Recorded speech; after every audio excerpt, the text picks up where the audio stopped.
পরিচালিত, সেই জায়গা থেকে বিজেপি বিনা টেন্ডারে এবং অবৈধভাবে রাতের অন্ধকারে সমস্ত গাছ অবৈধভাবে বিক্রি করেছে। এটাকে নিয়ে আপনি এলাকার বিধায়ক, সেই জায়গা থেকে আপনি কি বলবেন?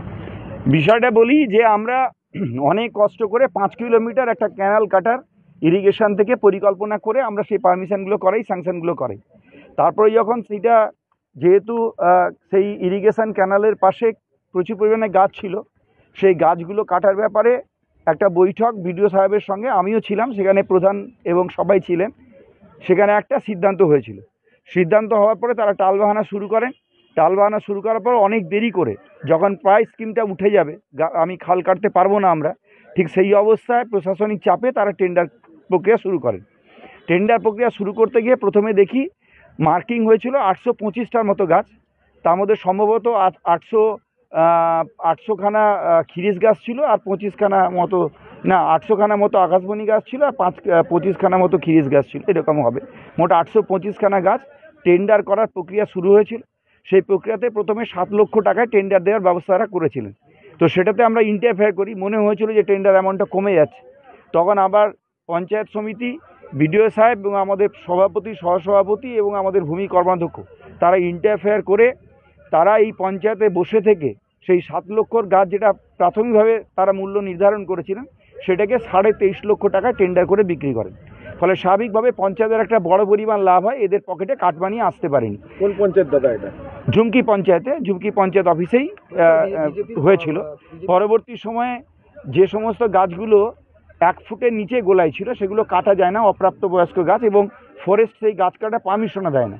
তো আমরা দেখলাম যে সেই 825খানা গাছ যে কটা টেন্ডার হয়েছিল, সেগুলো কাটার পরেও আরও প্রায় 2000 খানেক গাছ তারা কেটে নিয়ে চলে গেছেন। এবং সেই কন্ট্রাক্টরের সঙ্গে ঝুমকি গ্রাম পঞ্চায়েতের বিজেপি প্রধান এবং তার সহযোগীরা, তারা তাদের সঙ্গে যোগাযোগ করে সেই গাছ অবৈধভাবে ফরেস্টে কোনো অনুমতি না নিয়ে গাছটা কেটে তারা বিক্রি করে দেন। এবং সেটা আমাদের তৃণমূল কংগ্রেস কর্মীরা যখন গিয়ে ওখানে আটকায়, তখন 1 রিক্সো গাছ ওরা ফেলে দিয়ে তারা পালিয়ে যায়।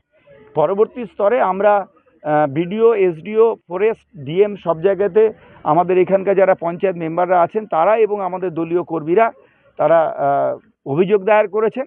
এবং সেই অভিযোগ দায়ের করার মূলে আমরা বারংবার ওখানে বলেছি তদন্ত করার জন্য। সম্ভবত আজকে ফরেস্ট থেকে তদন্ত হবে, এসডিও সাহেবের সঙ্গে কথা হয়েছে। তো আমরা সেই জন্য এখানে প্রতিবাদ সভা সংগঠিত করছি, যাতে করে বিজেপির প্রধান যে অনৈতিক কাজকর্মের সঙ্গে যুক্ত আছেন, অবৈধভাবে গাছ বিক্রির সঙ্গে যুক্ত আছেন এবং অবৈধভাবে গাছ বিক্রি করে কাটমানি নেওয়ার সঙ্গে যুক্ত আছেন, তার বয়ান সেটা মানুষের সামনে স্পষ্ট করার কথা বলছি। এবং কত টাকা তিনি কাটমানি খেয়েছেন সেটা মানুষের সামনে প্রকাশ করার জন্য আমরা প্রতিবাদ সভা আয়োজন করেছি। প্রধান দাবি করছে সম্পূর্ণ বৈধভাবে টেন্ডার করেই কিন্তু তারা গাছ বিক্রি করার প্রসেস শুরু করেছিল। তো সেক্ষেত্রে প্রধান সাহেবকে অনুরোধ করব, তিনি দাঁড়িয়ে থেকে প্রমাণ করে দিন যে 825টার বেশি টেন্ডার হয়েছিল, কিংবা 825টা গাছের টেন্ডার হয়েছিল এবং 825টা গাছই কাটা হয়েছে। তিনি দাঁড়িয়ে দেখিয়ে দিন।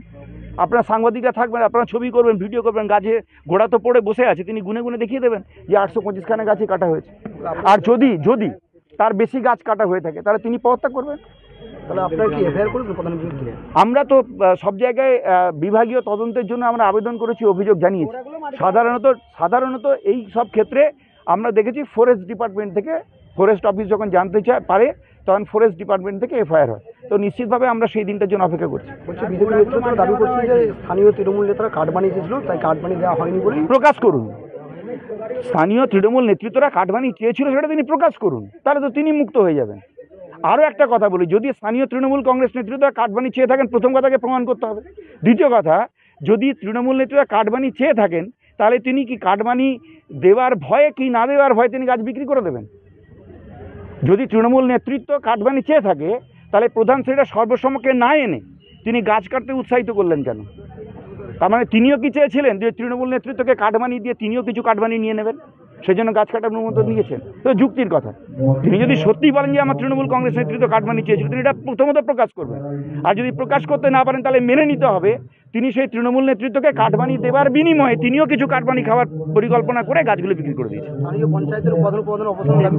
নিশ্চিতভাবে অপসারণ করব। যে পঞ্চায়েত দুর্নীতির সঙ্গে যুক্ত আছে, যে পঞ্চায়েত ব্যবস্থাকে মানে না, যে পঞ্চায়েত এসএইচজি গ্রুপের মায়েদেরকে কাজ করার অধিকার দেয় না, যে পর্যায়ে টেন্ডার প্রক্রিয়া সম্পূর্ণ করতে পারে না, প্রত্যেকটা মুহূর্তে আমার পঞ্চায়েত সমিতিকে ইন্টারফেয়ার করতে হয়। যারা কাজ জানে না তারা পঞ্চায়েত থেকে মানুষকে কি পরিষেবা দেবে? তাহলে তো নিজের থেকে সরে যাওয়া উচিত, এটা আমার বলার অপেক্ষা রাখে না। মানে আগামী দিনে এই পঞ্চায়েত কি তৃণমূল পর্যন্ত হবে বলে মনে করছেন? আমরা তো আন্দোলন চলবে, গণতান্ত্রিক পদ্ধতিতে পঞ্চায়েত আইন মেনে যা ব্যবস্থা করে আমরা ব্যবস্থা গ্রহণ করব।